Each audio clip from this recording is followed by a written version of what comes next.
그리고 오늘 2주는요. 선의 원류와 붓다 시대의 사상에 대해서 하겠습니다. 선의 원류는 어디서 찾을 수 있는가? 일단 붓다 생존 시 인도 사상계의 흐름은 어떠하였는가? 붓다의 부처님의 사상사적인 개혁은 또 무엇인가? 그래서 페이지 17페이지를 보시면요. 제일 처음에 제가 Q를 써놓은 것은 퀘스천이에요. 오늘 배울 내용의 문제점에 대해서 정리를 한 내용이거든요. 그럼 쭉 읽어보겠습니다. 고대 인도가 산출한 희유하고도 청결한 종교의 하나인 불교. 붓다의 깨달음은 인간의 자각으로부터 출발하여 인간 그 자체를 깊이 규명하는 것이었다. 그렇다면 복잡한 바라문교적 신권주의 사회에서 불교는 어떠한 위치를 차지하였으며 또한 어떠한 형태로 수용되었는가? 그리고 불교는 각각의 시대사조에 순응하여 어떻게 발전하고 있는가? 인도 토양에서 길러진 불교는 그 주변 지역에 어떠한 형태로 전개가 되며 공헌한 바는 또 무엇이었는가?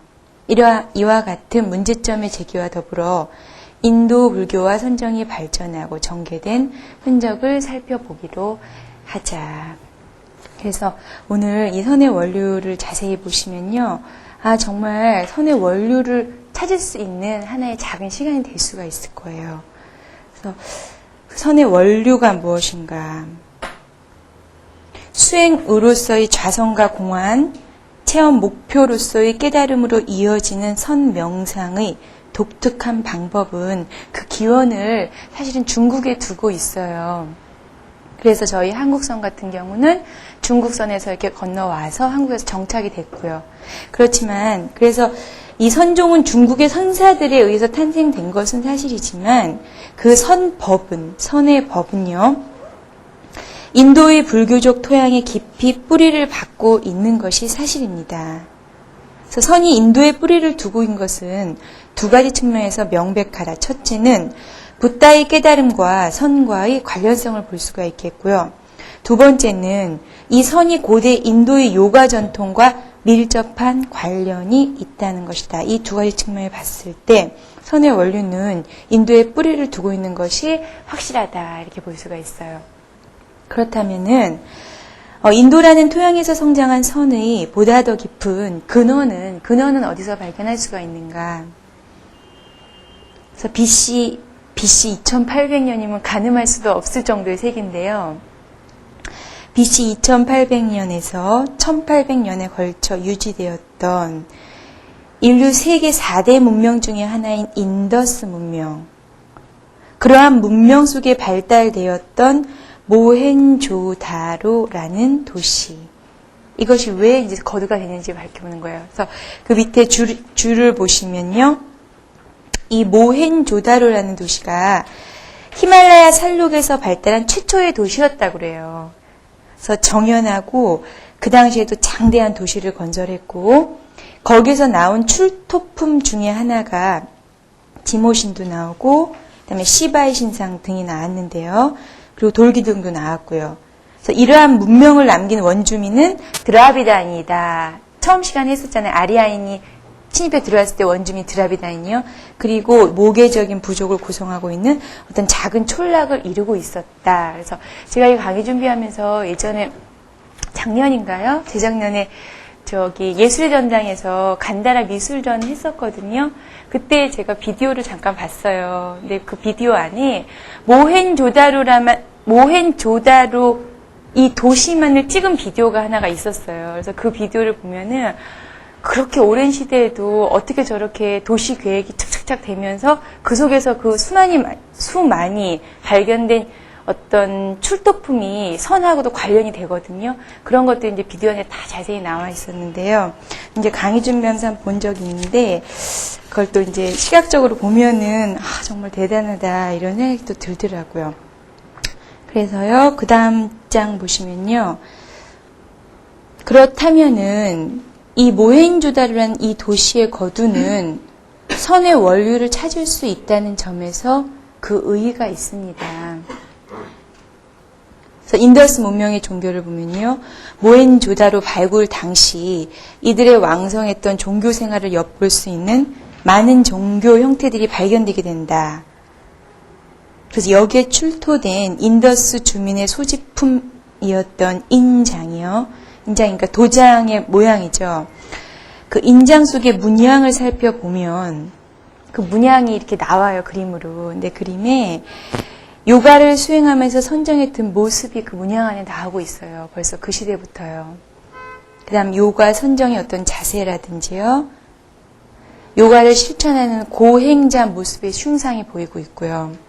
다른 이들의 경배를 받고 있는 모습 등이 보이고, 또 의식용의 공중 목욕탕 등 종교적 색채가 강한 어떤 모습들이 발견이 되거든요. 그럼 그 줄을 한번 보시면요. 그 9번 보시면요. 그 모양이 어땠냐 하면요. 양다리 이렇게 벌리고, 저희가 좌선할 때 지금 앉아 계신 선생님들 자세하고 거진 비슷해요. 양다리를 벌리고 양발을 교차하고, 그 다음에 양손은 각각 무릎 위에 있는 어떤 그런 모습들이 아주 확연하게 보이거든요. 그 문양을 통해서요.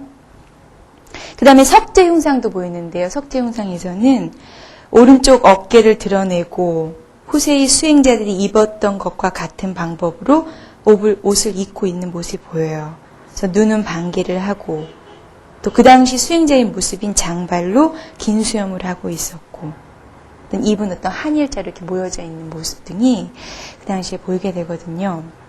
그래서 이런 모습이 보였다라는 걸 알 수가 있겠고요. 이를 통해서 요가 선정의 원류는 그 깊은 시대인 인더스 문명까지 거슬러 추측할 수가 있겠다라고 볼 수가 있는 거예요. 그러면 왜 인더스 문명, 모헨조다로 이런 것이 선과 연결이 되는가, 그걸 저희가 이제 공부를 하고자 하는 내용인데요. 이 인더스 문명은 계속 계승이 돼요. 그래서 이와 같은 종교적인 요소들은 인도 종교라는 거대한 흐름 속에 흡수가 되어버려요. 후에요. 그래서 초기 저희 불교를 봤을 때요. 초기 불교의 중요한 상징물이었던 나무와 시냇물 등이 그 종교적인 요소라고 볼 수가 있어요. 그래서 무불상 시대예요. 그러니까 불상이 없었던 시대예요. 이 무불상 시대에 나무에 대한 경배라든지요. 나무 열심 밑에서 부처님이 앉아 계신 모습이라든지 이런 것이 점점점 예술품으로 이제 성장이 되거든요. 아, 그것의 원류는 바로 인더스 문명의 이 시대였구나. 그 다음에 보시면요. 이 나무는 불교에서 깨달음의 나무로 등장을 하게 돼요. 그래서 그걸 실제적으로 저희가 볼 때 저 뒤편 테마편을 보시면요.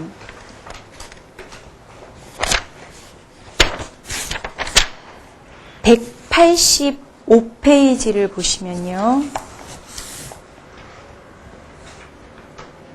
185페이지의 세 번째, 깨달음 그 후 둘째 주간에 붙다. 이건 부처님께서 77에 49일 동안 이제 계신 모습을 나타낸 것인데요.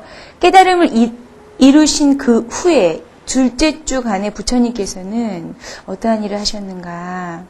초기 경전 안에 보리수 나무에 감사를 하면서 모션리스 아이라는 것은 모션이 이렇게 흔들린다는 거거든요. 흔들림이 없는 고요한 눈동자로 보리수를 관하시는 그런 모습이 나오고 있어요. 경전 안에. 아, 그러면 부처님께서도 그 당시에 흐르고 있었던 어떤 민간 신앙적인 요소를 배제할 수가 없었던 거예요. 그래서 이 나무는 불교에서 어떤 깨달음의 나무로 등장을 하게 되고, 이러한 것들은 분명히 인더스 문명의 하나의 종교적인 유산이었다. 그 다음에 보시면요. 이제 이게 지금은 재미가 없는데요. 이런 부분이 꼭 짚고 넘어가야 될 부분이에요. 인더스 문명의 종교에서는 육신의 정화도 중요시했다. 그래서 위에 보시면 그 당시에서도 의식용 공중 목욕탕이 있었다는 거예요. 그럼 왜 의식용 공중 목욕탕이 있었고 몸을 깨끗이 하려고 했었나? 왜 육신의 정화를 중요시했었나? 이거는 초기 경전 안에요. 부처님께서 말씀하세요. 우리가 좌선을 할 때라든지요, 선정에 들어갈 때 물론 몰두된 선정의 상태가 있지만요. 몰두된 상태에 들어가기 전에 엑서스 들어가는 단계가 있거든요. 그래서 제일 처음 초기의 선정이 있고요. 그 다음에 문을 열고 점점점 깊이 자선을 들어갈 때라든지 어떤 수행 대상에 들어갈 때 점점점 깊이 들어가는 그 중간 단계가 있고요. 그 중간 단계를 넘어서면 완전히 앱섭션 되는 몰두의 단계가 있어요. 그런데 이 몰두되고 근접하고 여기 전에 처음 초기의 단계에 가장 필요한 요소가 7가지 요소가 있어요. 그 중에 첫 번째가 내 외의 기반을 청정하게 하는 거예요. 내 몸을 깨끗이 하고 또 외면을 깨끗이 하고. 그럼 왜 그것이 필요한가? 물론 어떤 이렇게 근기가 높으신 분들은 바로바로 정에 들어갈 수 있지만 처음에 저희가 선정에 들어갈 때는 그런 요소가 필요하대요. 그래서 왜 필요하냐? 부처님께서는 비유라는 설법의 특징을 갖고 계시거든요. 비유로 말씀을 하셨어요. 예를 들어서 불빛이 이런 램프 안에 불빛이 환하게 예쁘게 타고 있어도 그 램프가 지저분하고 뜨겁게 있으면요, 그 아름다운 불빛이 그 원래 그 모습 그대로 발산이 되지가 않는다는 거예요. 그렇지만 그 바깥에 있는 램프의 바깥이 청정하고 깨끗하다면은 그 속 안에서 활발 타고 있는 불빛의 아름다움이 정확히 그 모습 그대로 확 비춰진다는 것이거든요. 그렇기 때문에 우리 내외의 기반을 깨끗이 해야 된다. 그것이 중요하게 생각했어요.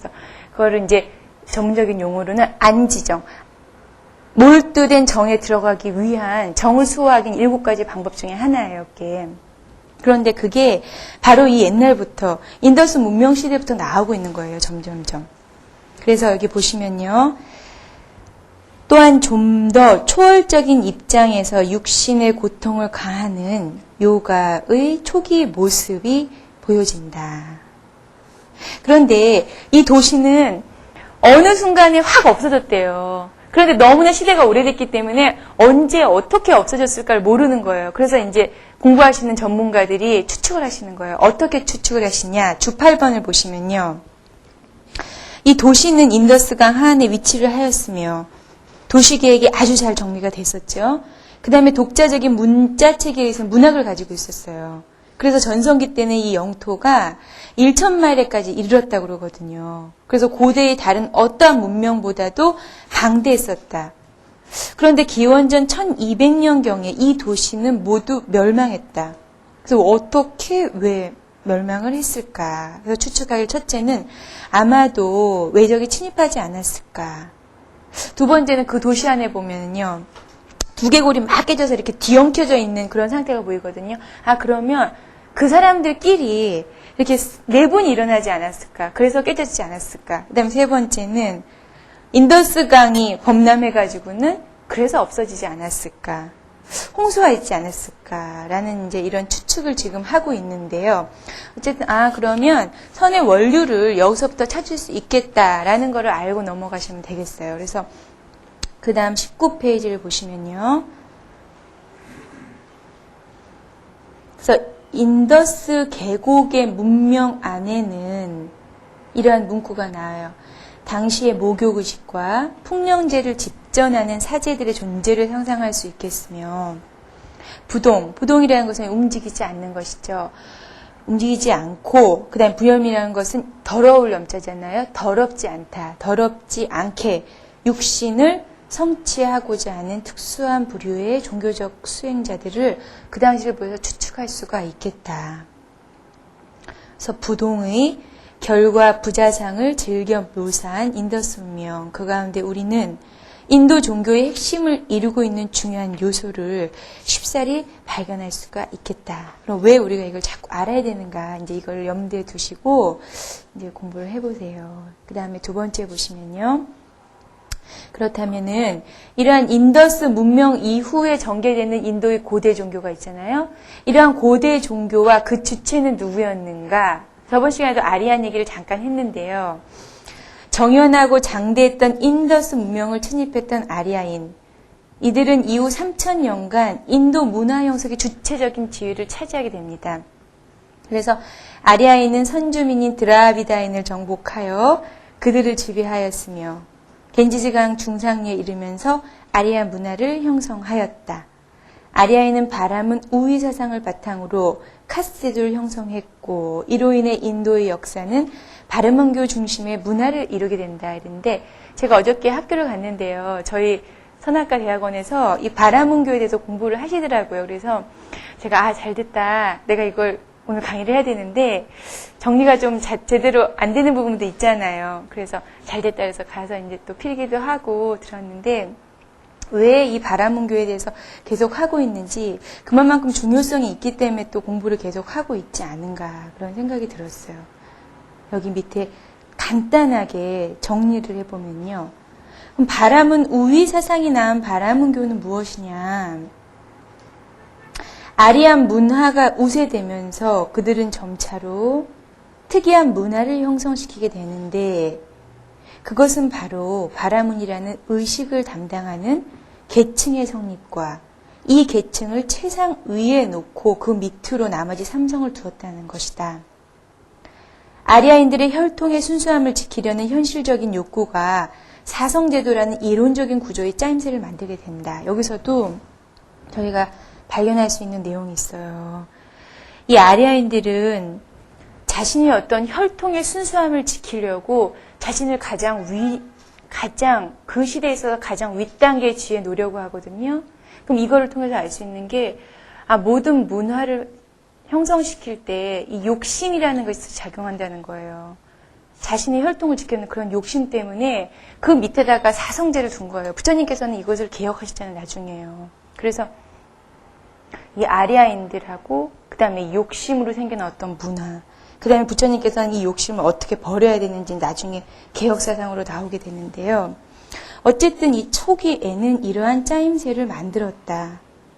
그럼 바라문교는 뭐냐? 인도의 고대 종교다. 그 브라하마나나 아란니아카 우파니샤드가 모두 다 포함된 것이 바라문 종교다. 그러니까 제식을 중요시했다. 왜냐하면 제식을 통해서요. 제식을 통해 가지고 그들을 지배를 했어야 됐었으니까요. 그래서 바람은 지상주의 문화의 산물인 것이다. 그래서 바라문들은 당시 일상생활의 비중이 컸던 제식을 독점하였고 그래야 인간들의 운명을 손아귀에 놓으려고 했던 거예요. 그 다음에 종교적인 권위와 함께 사회적 세력의 확대에도 힘을 썼으며 그들은 흙으로 단을 쌓고 불을 피우고 재물을 바치는 의식을 발전시켰다. 그 배후에는 주술적인 관념이 자리를 잡고 있어서 성어, 이제 성구가 뭐냐면 옴 있잖아요. 저희가 옴 많이 반매할 때도 옴이 여기서 생겨나게 돼요. 성구의 신비한 힘, 또 즉 브라흐만에 의존하면 결국은 우주나 신들까지도 지배할 수 있다고 생각하기에 이르렀다. 그래서 정리를 하면 간단하게 어렵게 이제 생각하실 필요는 없고 10페이지입니다. 19페이지요. 정리한 바라문교란 브라흐만, 범을 우주의 제일 원리로 삼는 다신교다. 이렇게 정리를 하시면 돼요. 자, 이런 것이 있었다라고 아시면 되겠고 저희가 이제 공부하고자 하는 초점은 사실은 부처님의 수행법인데요. 그 부처님의 수행법에 들어가기 위해서는 이러이러한 단계를 거쳐야 된다고 생각을 해요, 저는.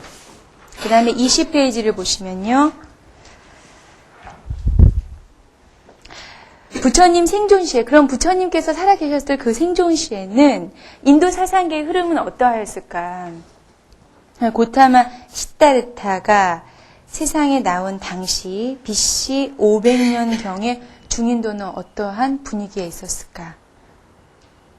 이제 의식이 점점점 성숙하게 돼요. 사람의 의식이. 그래서 전통적인 베다 종교가요. 점점 빛을 잃어가게 돼요.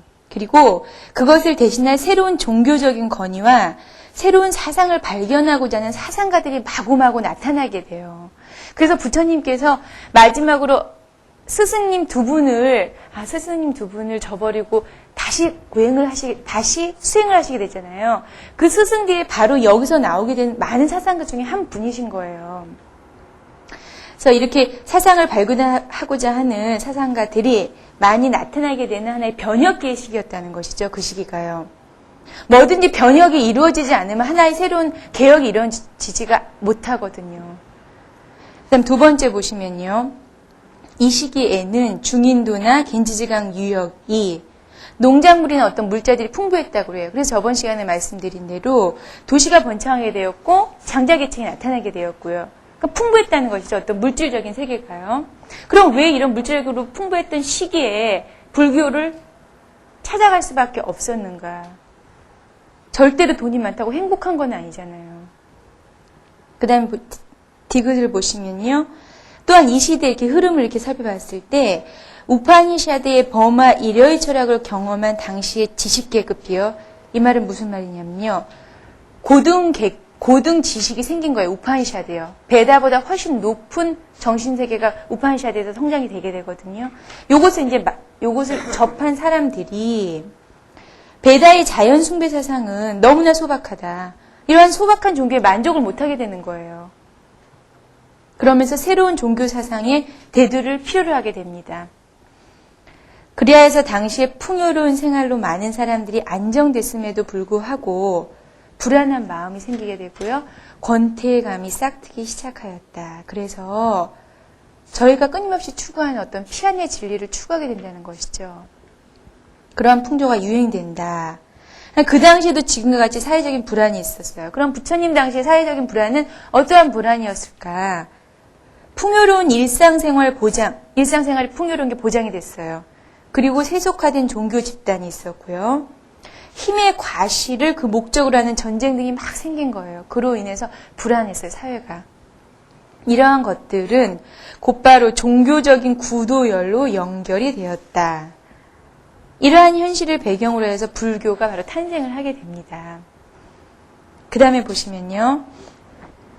당시에는 자유에 대한 철학적인 탐구를 가지고 현세에서의 진정한 해탈을 위해 가족과 사회를 훌쩍 떠나 오로지 자기 수행에만 전념하는 유행자들이 출현하게 됩니다.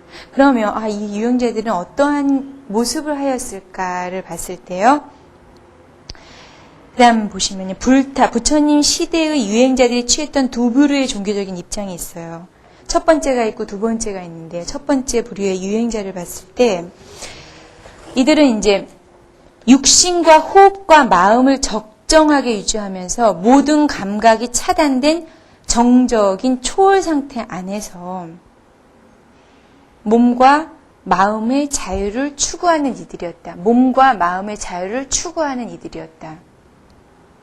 그래서 몽환 상태에 깊이 빠져든 이들 명상가들은 점차 이 현상계로부터 점차 벗어나게 되고요. 벗어나면서 완전 유리감이라는 것은 이제 떨어져 나간다는 것이거든요. 저희가 사실 어떨 때는 집에서 떨어져 나갈 때 편안한 마음을 느낄 때도 있잖아요. 그 유리감을 통해서 자기 경고성을 만끽하게 된다는 거예요. 근데 이 시대에도 이런 유행자들이 있었어요. 그래서 이러한 수행법은 정화, 깨끗하게 하는 거예요. 정화 오염이라는 일련의 개념과 밀접한 관계를 가지고 여기를 한번 봐보세요. 이들에게는 모든 동이라는 게 이게 한자로 안 쓰여져. 움직일 동자거든요. 모든 움직이는 요소야말로 오염의 제1원인이라고 생각을 한 거예요. 그래서 그 당시에 보시면 막 가시를 몸에다 이렇게 찌르고 움직이지 않고 가만히 있는 것이 깨달음에 이르는 것이다. 이렇게 말씀을 하시잖아요. 근데 부처님께서는 중도를 말씀하셨잖아요. 양극단, 고행도 피하고 쾌락도 피해라. 바로 이 동적인 요소야말로 오염의 제1원이라고 해서 영혼의 무게를 더하게 돼 인간으로 하여금 꼼짝없이 이 세속에 묶여 지낼 수밖에 없게 만든다고 이 사람들을 믿는 거죠. 그러니까 이게 옳은 생각은 아니죠. 그래서 아까도 보셨지만 인더스 문명에서는 이러한 단적인 근거를 발견할 수 있는데 즉 육신을 정화하는 의식적인 행위는 마치 부동심이 마음을 움직이지 않는 것이 모든 감각적인 오염을 초월하는 수단인 것처럼 가시적인 자아 영역이 최외곽인 피부를 잘 단속함으로써 나름대로 그 온전한 그것의 완전성을 제대로 보존하고자 하는 뜻에서 비롯된 것이다. 그러니까 이것은 원시적인 상태의 유행자들의 생각이에요. 그 다음에 두 번째를 보시면 이것이 이제 점점 발전된 것이에요. 두 번째 부류의 유행자를 봤을 때 세속적인 능력을 부여해주는 온갖 신비술과 모든 것을 새롭게 느끼게 하는 환상적인 어떤 황홀감의 체험이요. 그리고 내면으로부터의 자유를 추구하게 돼요.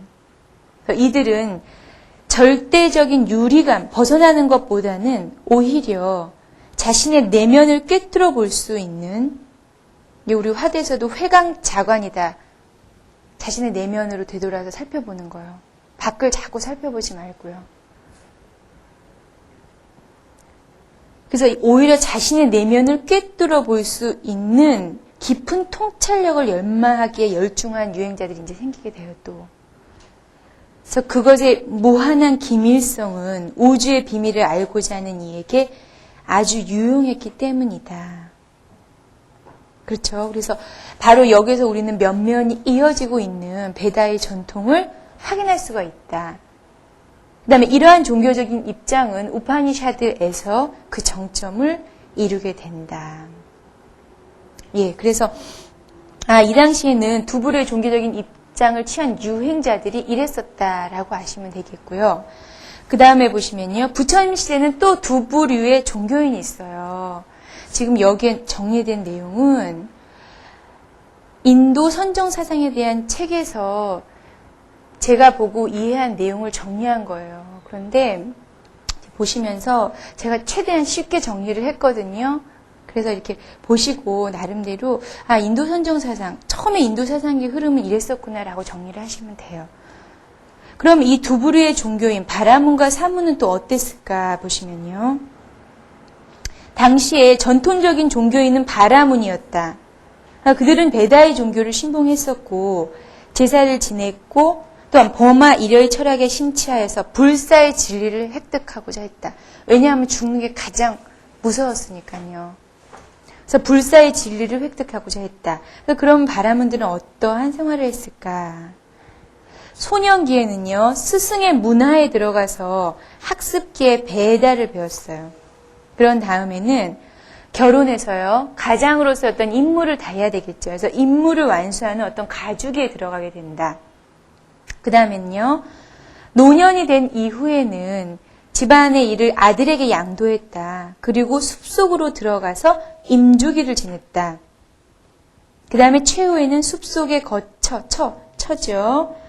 거처까지 버리고 유행하는 방황기로 모든 생을 마쳤다. 그리고 이 당시에 바라문들은 이러한 생활을 했었구나라는 걸 알 수가 있겠고요. 그 다음에 사문이요. 저희가 이제 사문이라는 용어 많이 쓰죠. 사문은 바라문 수행자와는 전혀 다른 형태의 수행자다. 그럼 뭐냐? 사문의 원뜻은요. 원어로 봤을 때 사람 만나라고 그러거든요. 사람 만나는 뭐냐? 부지런히 노력하는 사람이다.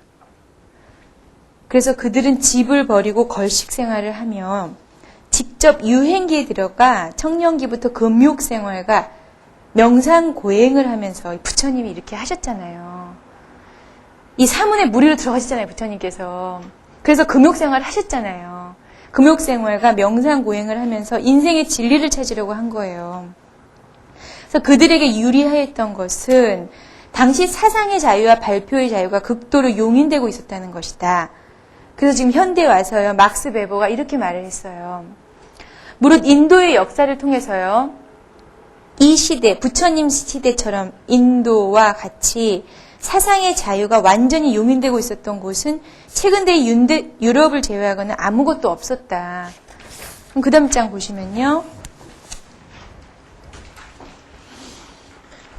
당시에 여러 왕이나 여러 도시들은 자주 천민들의 토론회를 열어서 그들에게 자유로이 토론을 시켰으며 어떤 의견을 논술해도 처벌하는 일이 없었다고 합니다. 그래서 이때 나타난 사문 중에 6명의 유명한 종교가가 바로 저희가 항상 많이 보는 육사외도예요. 육사외도라 하며 이들 육사외도는 불교 사상과 함께 고대 인도 불타 시대의 가장 유력한 사상 주류를 이루게 된다. 그래서 인도 선정 사상할 때는 이 육사외도가 뭔지를 알아야 돼요. 그러면 이 육사외도가 뭔지 봤을 때요. 첫 번째, 두 번째, 세 번째, 네 번째, 다섯 번째, 여섯 번째, 앞으로 육사외도가 나올 때는 어렵게 생각하지 마세요. 부처님께서도 육사외도를 왜 외도라 했냐. 외도, 정도가 아니기 때문에 외도라고 하셨거든요. 그럼 이 육사외도는 각각 무엇이었는가에 대해서 간단하게 살펴볼게요.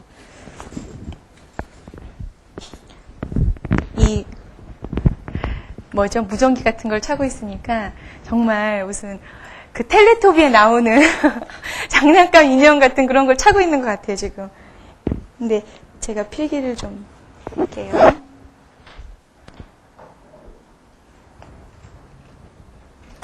육사외도가요, 너무 재밌어요.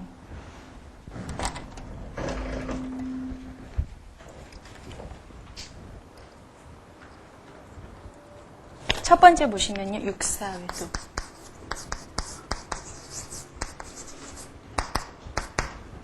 왜 외도라고 했을까? 왜 부처님께서 외도라고 했는지 한번 자세히 봐보세요. 첫 번째 보시면은 도덕 부정론이에요. 도덕 부정론. 말 그대로요. 여기 나온 말 그대로 도덕을 부정하는 거예요. 이 사람들은. 이게 이제 가장 원시, 초기의 육사외도 중에서도 가장 원시적인 생각을 하고 있는 사람들이에요. 왜 도덕을 부정했을까? 선도 없고 악도 없다고 이 사람들은 생각해요. 선도 없다. 악도 없다. 이것이 모두 없다라고 생각해요. 자연히 이제 선의 과보도 없고 악의 과보도 없다라고 생각하는 거예요. 이 사람들은. 그러니까 업에 대한 어떤 응보도 없죠.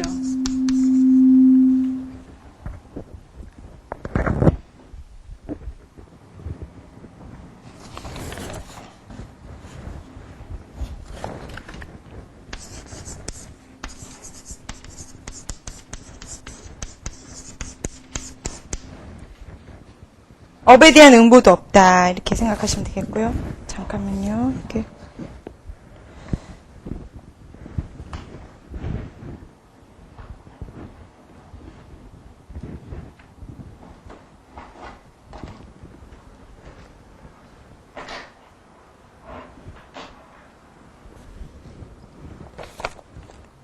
그래서 도덕관념 자체를 아예 무시를 해요. 근데 저희 이제 학교에서도 학생들이 이 육사외도에 대해서 너무 어렵게 생각해요. 하나도 어려운 내용이 아닌데 너무 어렵게 생각한 게 왜냐면 철학이라는 것 자체를 어렵게 생각하는 거예요. 어떻게 보면은 저희가 다 쉽게 접근할 수가 있는 거거든요. 왜 이 사람들은 도덕을 부정했을까 봤을 때요. 인간이 선이라고 하고 악이라고 하는 것 자체는 인간이 만든 것이기 때문에 옳지 않다라고 그냥 생각을 해버리는 거예요. 그래서 이건 외도다. 이제 부처님께서 말씀하셨어요.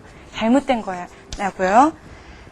그 다음에 두 번째 보시면은 숙명론이에요. 이것도 이제 왜 외도일까?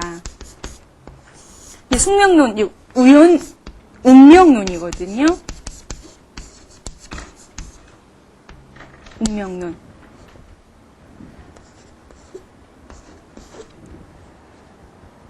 근데 이 숙명론하고 운명론은 우리 결집 있잖아요. 제1차 결집, 2차 결집, 3차 결집 있는데요. 이 3차 결집을 했던 아쇼카 왕의 조칙에서도 불교하고 자이나교하고 이 숙명론 세 가지를 3대 대종교라고 나와 있어요. 그만큼 그 시대 사람들은 이걸 믿었어요. 민간 신앙적에서요. 근데 이 숙명론, 운명론이라는 것은 뭐냐? 나중에는 이게 자이나교로 흡수가 되거든요. 이 사람들은 생명체를 생명체에는 12가지 종류로 이루어졌다. 생명체 하나가요.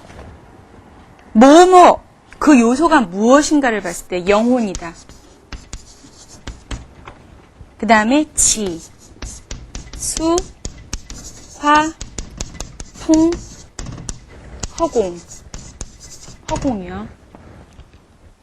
그 다음에 얻을 득자 있잖아요. 무언가를 얻는 거. 그 다음에 무언가를 잃는 거.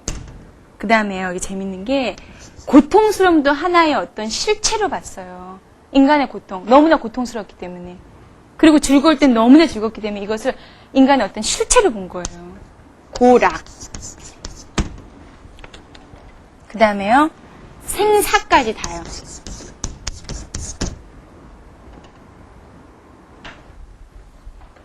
안 보이시죠? 칠판이. 그냥 제가 말씀하시는, 이렇게 말할 때 들으시면 될 거예요.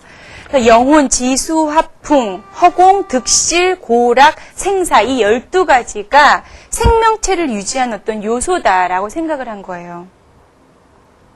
그러면서 이런 12종은 다 무인, 무연이다. 인도 없고 연도 없다라고 그래요. 단지 운명에 의해서 어느 순간에 만나가지고는 그냥 생성됐을 뿐이다. 그렇기 때문에 운명론이죠. 숙명론. 여기서 중요한 건 인간의 자유의지를 부정한다는 거예요. 인간의 자유의지를 부정했어요.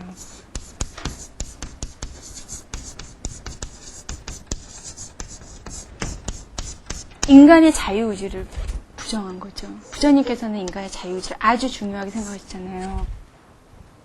인간의 자유의지 부정됐다. 당연히 인간보도 없다라고 생각을 하는 거예요. 의지, 자유를 부정한 최초의 사상이었다. 그러고요. 그 다음에 세 번째 보시면요.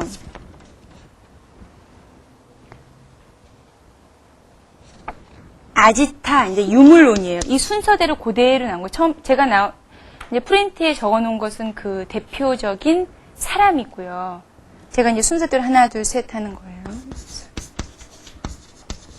유물론을 보시면요. 이 아지타 유물론에서는 무엇이 생명체의 요소인가라고 생각을 했냐면요.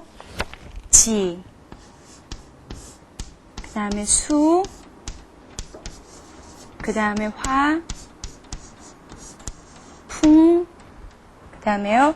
이 네 가지 것들이 다 실제하고 있는 어떤 허공.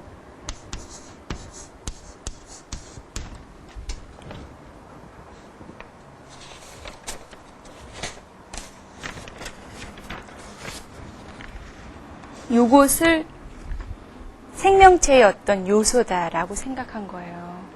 그래서 이것이 왜 지금 이것을 해야 되냐면요. 제가 지금 전공하고 있는 게 제가 전공하고자 지금 한 것이요. 이러한 각각의 지수, 화풍이라든지 이런 요소들이 부처님께서 나중에요. 흡수를 어떻게 하셨냐면요. 이 지를 통해서도 수행에 들어갈 수가 있다는 거예요. 수행의 대상이 하나가 돼요. 업처라고 해서 수행의 어떤 처, 그 중에 하나가 지, 수, 화, 풍 각각이 되거든요. 나중에 제가 테마로 나간 것 중에 한번 할 내용인데요. 인간의 몸 안에 있는 지요, 지성분이, 딱딱한 성분이 있잖아요, 몸 안에. 그 다음에 수는 이제 흐르는 성분이요, 몸 안에 수분 같은 거요. 그 다음에 화는 내 몸을 지금 뜨겁게 해주는 어떤 화기요. 풍은 우리 호흡, 아나파나사티 호흡관 할 때도 이 풍 기운으로 하는 거잖아요. 들어 쉬고 내쉬고 하는 이런 호흡할 때요. 그런 이 모두 지수, 화풍, 허공 이것을 이 처음 단계의 유물론에서는 단지 지수, 화풍 자체로 그냥 들어갈 뿐이지 어떠한 영혼이라는 건 없다고 사람들은 생각하니까 철저한 유물론적인 입장이죠. 영혼은 없다. 단지 지수, 화풍, 허공 이 물질만이 있을 뿐이다. 그렇기 때문에 인간이 죽게 되면은 영혼이라는 건 없고 과보도 없기 때문에 그냥 쾌락적으로 살면 된다고 생각하는 거예요. 응보가 없는데 굳이 뭐 선, 악을 생각하면 살 필요가 없잖아요. 그래서 유물론은 또한 다른 책에서는 쾌락론이라고 나와요. 쾌락을 한다. 그 다음에 네 번째 보시면요. 이제 7가지 요소설이에요.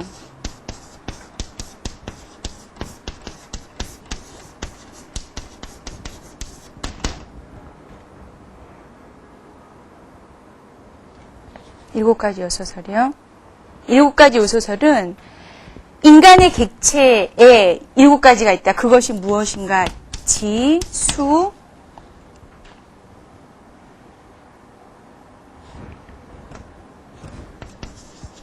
화, 풍. 그 다음에 고통스러움, 그 다음에 락, 즐거움, 그 다음에 영혼.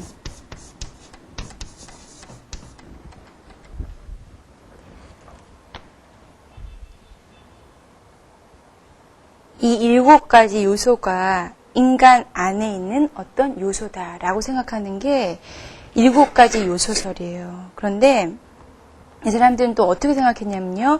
이 7가지 요소는 너무나 견고하다. 너무나 견고하다. 변하지가 않는다.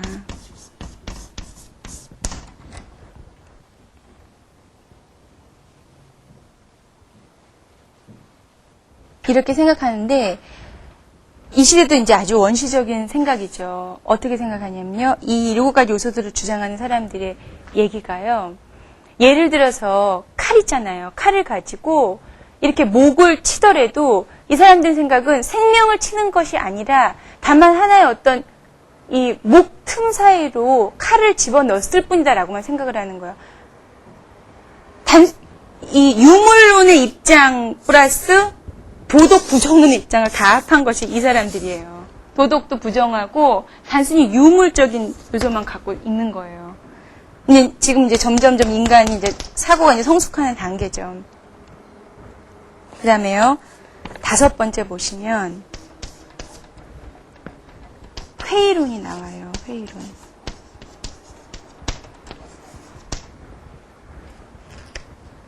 다른 말로는 불가지론이라고도 그러거든요.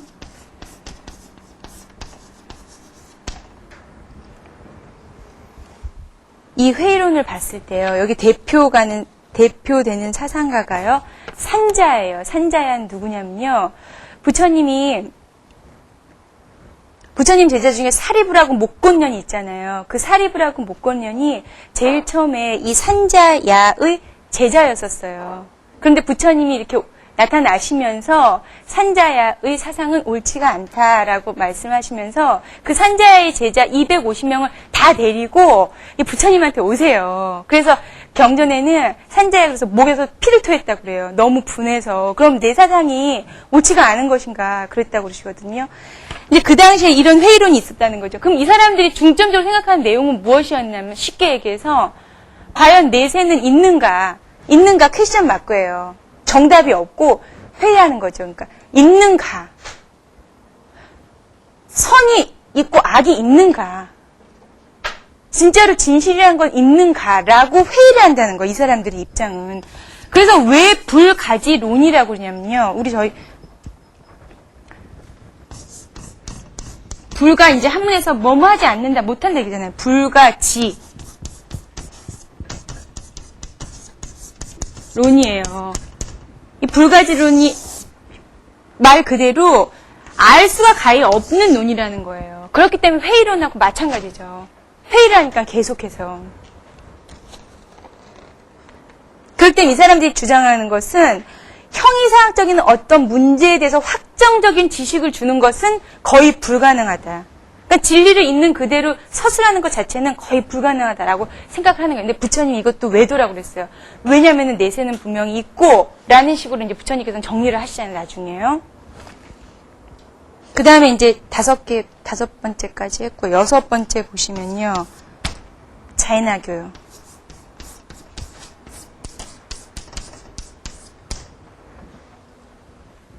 자인하교는 이제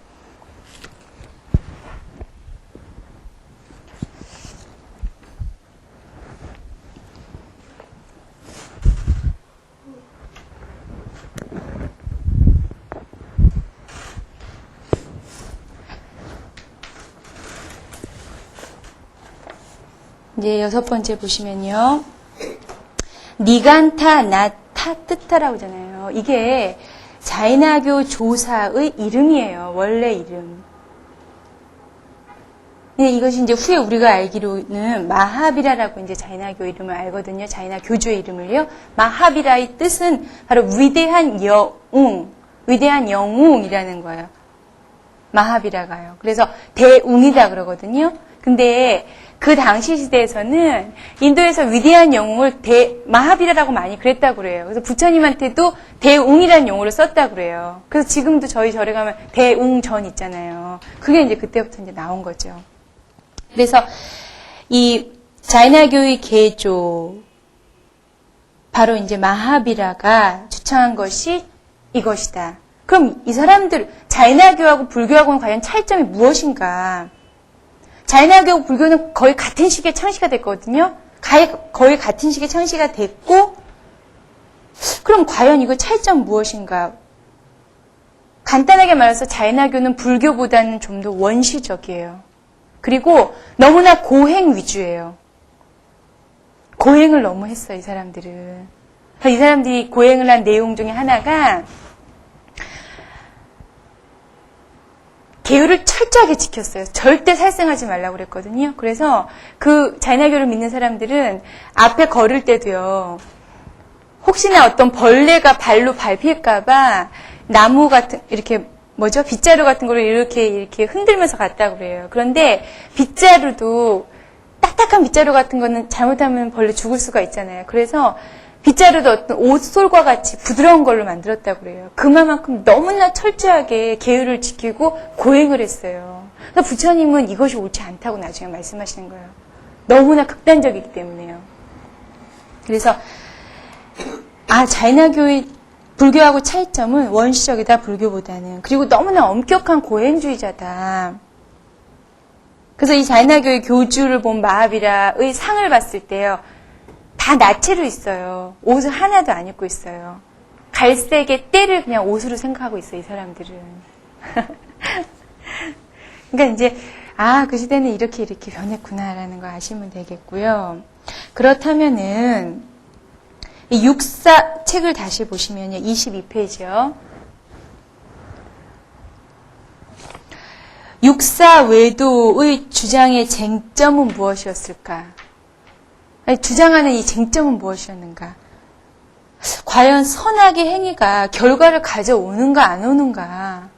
그건 저희들도 생각을 하는 문제잖아요.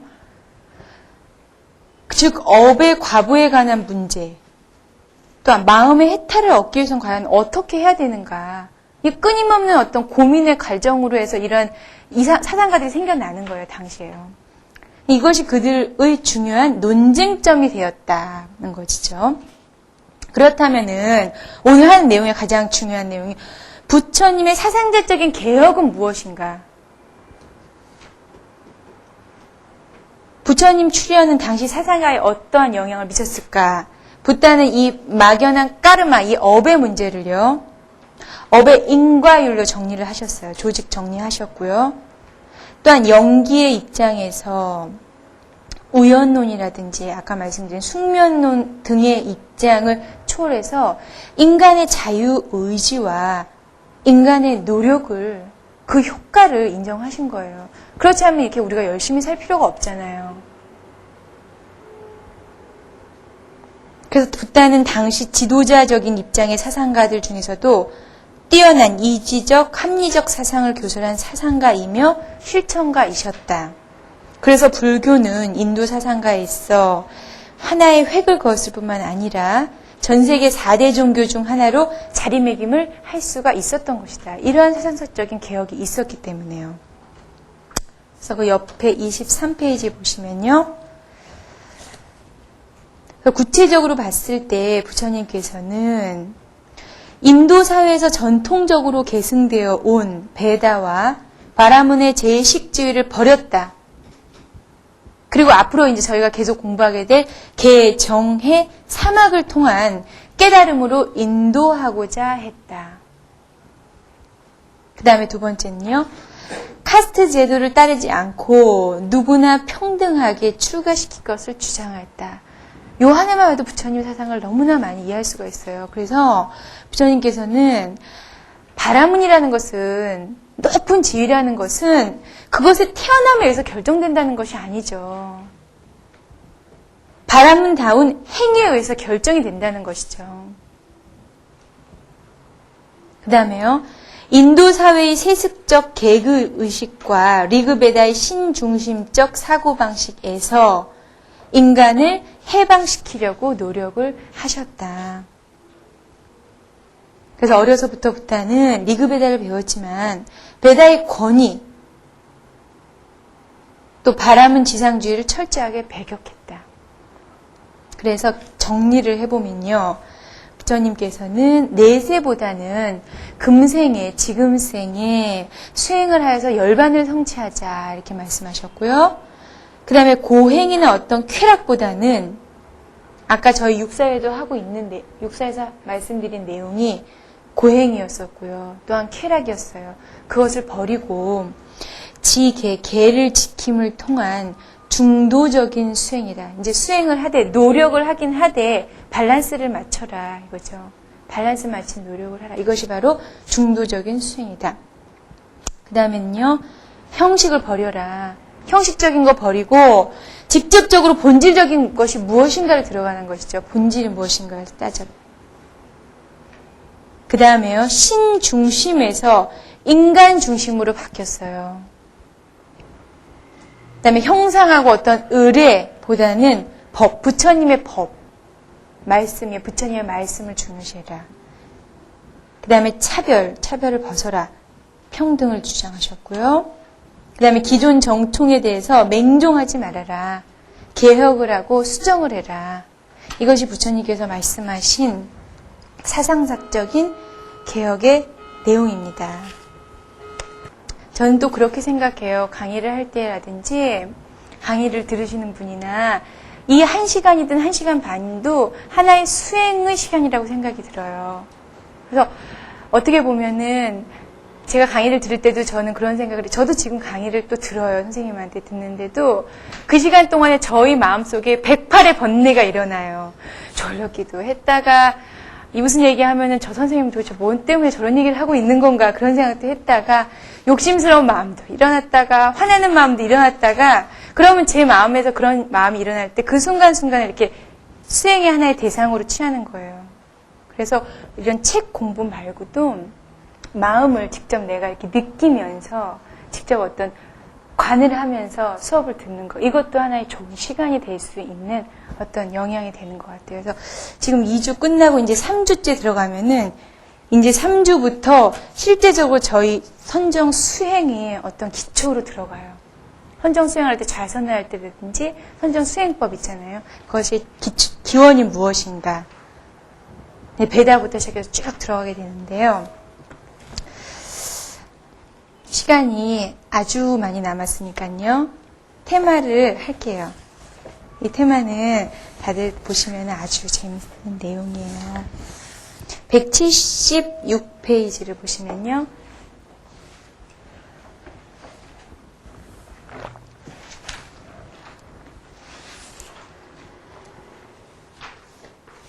우리가 똑같이 다 하루를 살게 되는데요. 과연 부처님께서는 어떻게 하루를 보내셨을까? 부처님의 성스러운 하루 일과는 어떠하였을까를 보면은요.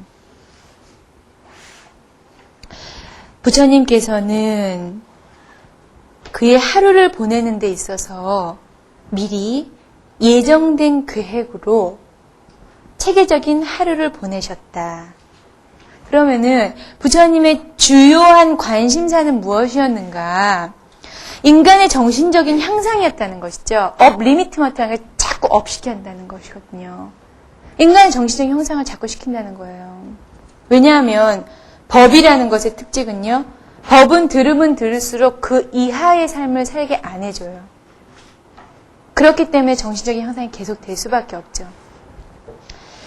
그랬고요. 다른 사람을 깨닫기 위해서, 그렇게 돕기 위해서 최선을 다했다는 것이에요. 그래서 붓다의 하루를 5부분으로 나눠보면은 이거는 경전 안에 있는 내용을 번역한 것입니다. 첫째는요, 8시부터 12시까지, 그 다음에 12시부터 6시까지, 6시부터 10시까지, 10시부터 2시까지, 2시부터 6시까지.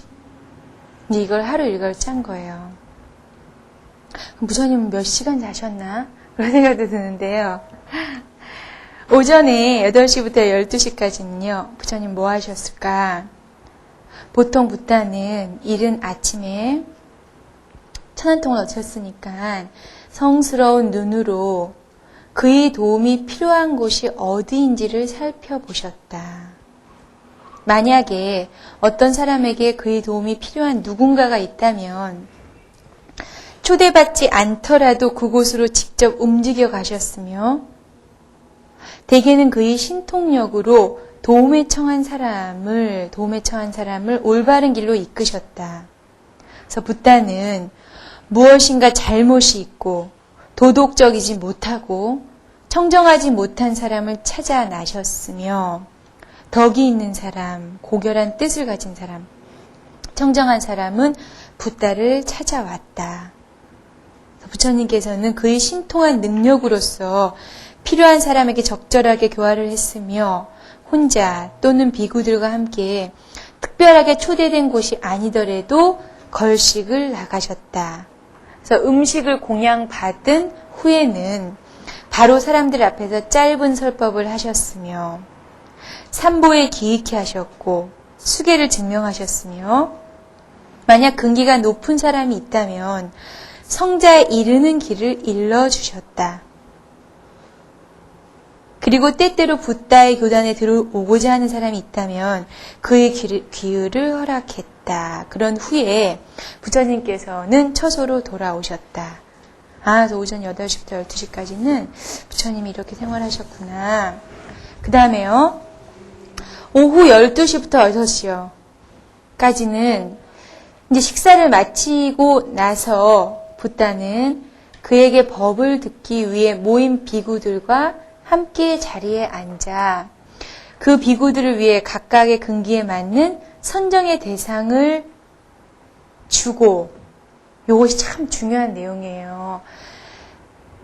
비구들을 위해서 그 각각의 근기에 맞는 선정의 대상을 주었다는 거예요.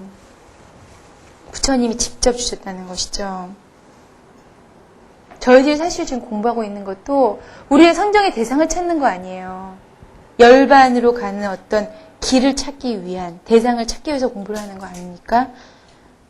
그런데 부처님께서는 이렇게 선정의 대상을 주었다. 그리고 난 후에 적절한 다른 장소로 옮기셨다. 그 다음에요. 다른 비구들은 그 외에 임무를 하기도 하고 처소로 들어가기도 한다. 붓다는 이 같은 제자들을 잘 살펴보고 난 후에 자신의 방으로 들어와 필요하다면 잠시 오른쪽으로 누워 고요한 잠에 드신다. 잠깐 여기서 보시면 그래서 경에 나오고 있어요. 한 외도가 부처님께 오셨어요. 그래서 어찌하여서 깨달으신 분이 이렇게 잠을 자시냐고 이렇게 말씀을 하시거든요. 부처님께서 그러세요. 이 어리석은 사람 같으니라고 왜 잠자는 거하고 깨닫는 거하고 무슨 소용이 있느냐, 무슨 상관이 있냐 이렇게 말씀하시거든요. 그래서 부처님께서는 경전에서 말씀하세요. 잠이 너무나 많이 오면 그냥 자라 이렇게 말씀을 하세요. 그렇지만 법을 듣는 도중에 부처님 말씀을 들으면서 꼬박꼬박 졸고 있었잖아요. 아나니나 제자들이 그때 혼을 내시잖아요. 그 혼낸 이시는 그것은 법에 대해서 올바른 예의가 아니라는 것이죠. 그러니까 아예 졸려면은 그냥 들어 넣어서 이렇게 자라고 이렇게 말씀을 하시거든요. 그래서 여기서도 부처님께서 이렇게 주무시는 모습이 잠깐 보이는 거예요. 그 다음에요. 잠시 후에 부처님께서는 대자비정, 저희가 알고 있는 사무색정 있잖아요. 자비, 희사요. 자비로운 마음, 그 다음에 연민스러운 마음, 그 다음에 더불어 같이 기뻐하는 마음, 그 다음에 평등한 마음이요. 모든 것을 봤을 때 공평하게 느껴지는 마음이요. 이 자비, 희사 네 가지 사무량심도 각각의 수행의 대상이 돼요.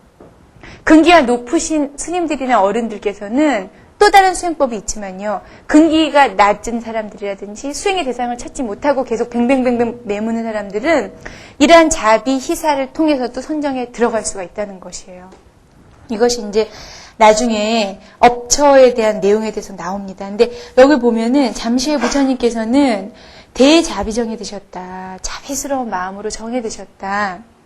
그리고 나서 성스러운 눈으로 세상을 살펴보시면서 특히 조용한 곳에서 조용한 어떤 산 밑 같은 데서요.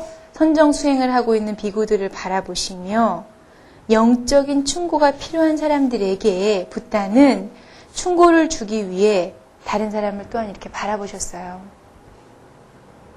그래서 죄를 범하고 있는 사람, 붓다의 충고가 필요한 사람, 그들이 아무리 먼 곳에 있더라도 붓다는 신통력으로 그곳에 가서 그들을 올바르게 이끈 후에 그의 처소로 돌아왔다 이렇게 나오는데요. 그래서 경전에 또한 이런 얘기가 나와요. 그 당시에 저는 이 얘기 듣고 참 너무나 감명 깊었어요.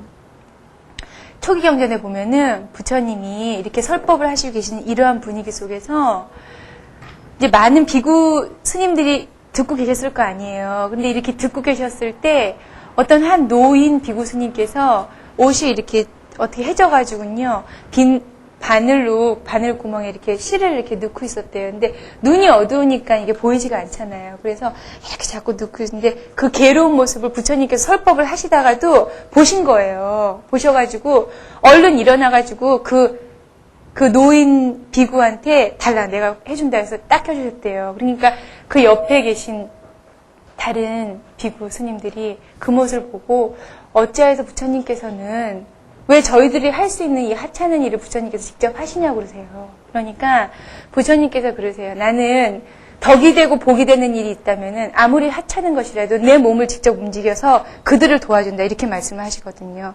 그만큼 부처님께서 몸소 실천적인 행을 하신 거예요. 그럼 겉에 모양에 사실 그런 분들이 많이 계시잖아요. 명예 때문에 자신을 낮출 수 없는 부분이 참 많을 때가 많거든요. 그런 거 다 버리라고 그랬어요. 형식 버리라고, 의례 버리라고. 정말 본질로 들어가야 된다. 실천적인 삶을 살아야 된다라고 몸소 보여주셨거든요. 부처님께서는. 근데 어쨌든 그러한 모습도 있었다라는 거 아시면 되겠고요. 여기 이제 다시 교재를 들어가시면요. 이제 저녁이 됐어요. 저녁 무렵에는 많은 속인들이 법을 듣기 위해서 부처님에게로 오셨다. 너무나 이분들은 참 행복했을 것 같아요. 부처님께 법을 듣기 위해서 그쪽으로 이제 가는 그 발걸음이 얼마나 행복했었겠어요. 부타는 그들의 내성을 감지하던, 내성이라는 건 습성이거든요. 욕심이 많은 사람이 있고, 이제 화 잘 내는 사람도 있고, 각각의 습성이 있잖아요. 그 내성을 바로 감지를 하셨다. 그리고 부타의 눈으로 근기를 잘 파악하여서 그들에게 법문을 하셨다. 대기설법이 바로 여기서 나온 거예요. 근기에 맞춰서 설법을 하는 거예요. 그래서 비록 계급이 다른 청중들일지라도 붓다의 법이 그들의 부분에 다 미쳤다. 이것이 바로 붓다의 법을 설하는 방법이었다. 대체로 붓다는 법을 설함으로써 다른 사람을 불교에 기익해 하셨는데 그 이유는 감정적으로보다는 지적으로요. 지적으로 그 사람의 마음을 더 움직였기 때문이다. 그래서 붓다는 진리를 구하는 사람들에게 단순히 다른 사람의 권위에 의해 진리를 받아들이지 말라고 그랬어요. 스스로의 이성과 판단으로서 옳고 그름을 잘 구분하라는 것이죠. 그리하여서 진리를 받아들이라 라고 충고를 하셨습니다. 이제 저녁이 됐어요. 밤이요. 오후 6시부터 10시까지는요. 부처님께서는 어떻게 보내셨을까? 이 시간에 붓다는 비구들과 함께 지냈으며 비구들은 그들의 의심을 밝히고 가르침 중에서 어려운 부분을 질문하기도 하며 적절한 명상 수행의 대상을 붓다에게 받고 부처님의 법을 들었습니다. 그 다음 장 보시면요. 밤 10시부터 새벽 2시까지요. 밤 10시부터 새벽 2시까지는 이 기간에는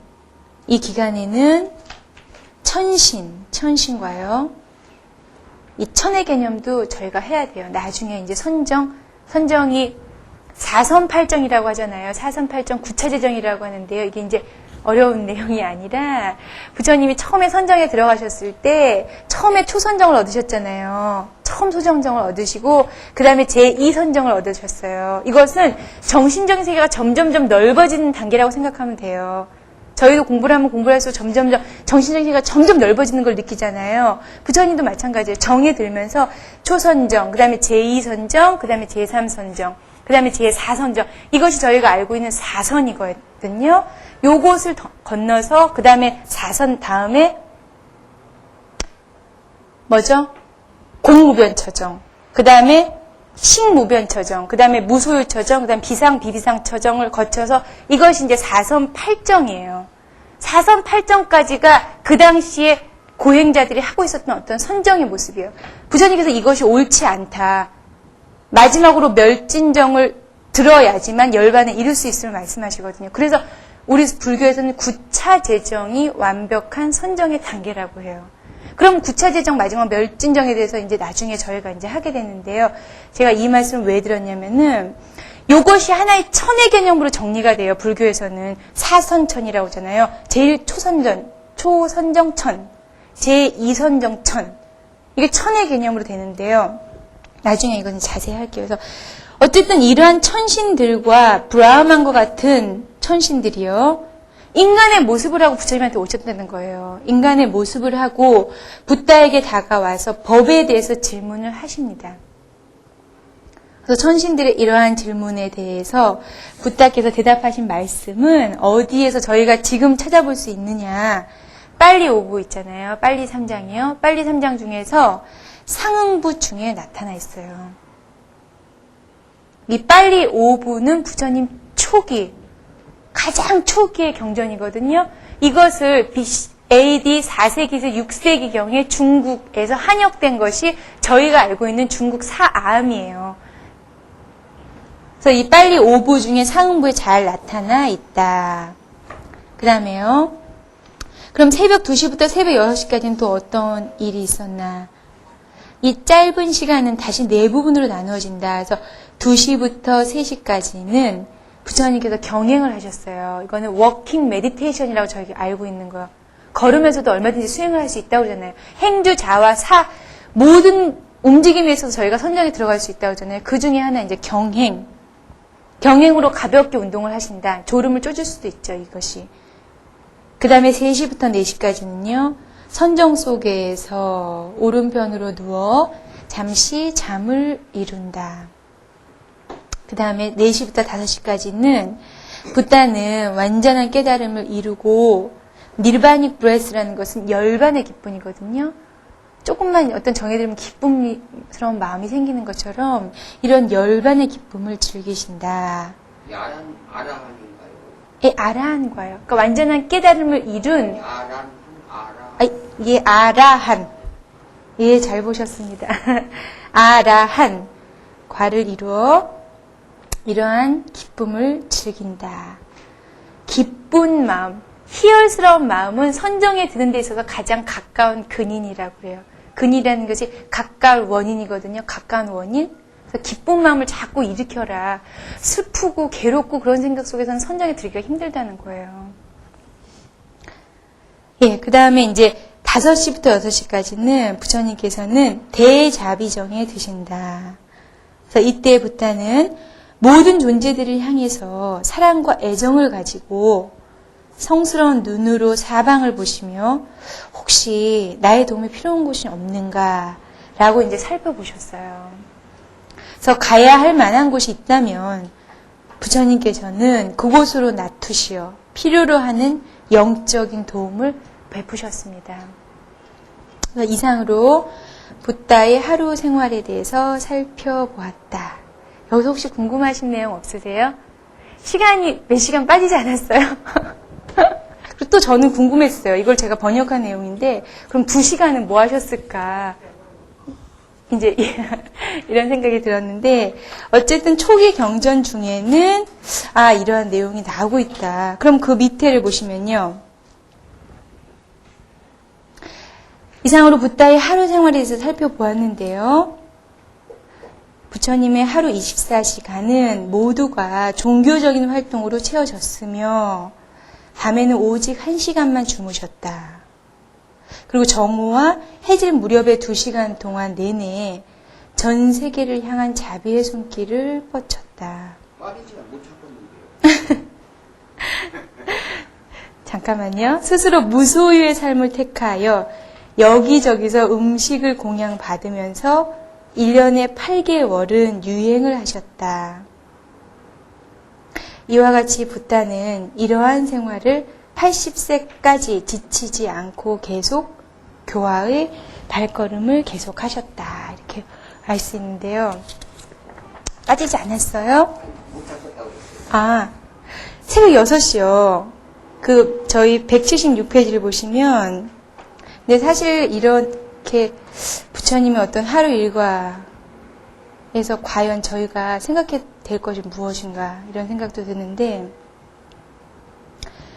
새벽 6시부터 오전 8시 사이에 2시간이 비었잖아요. 이 시간에 뭐 하셨을까? 한번 다 같이 한번 생각을 해볼게요. 네, 오늘 강의는 이걸로 마치겠습니다. 네, 감사합니다.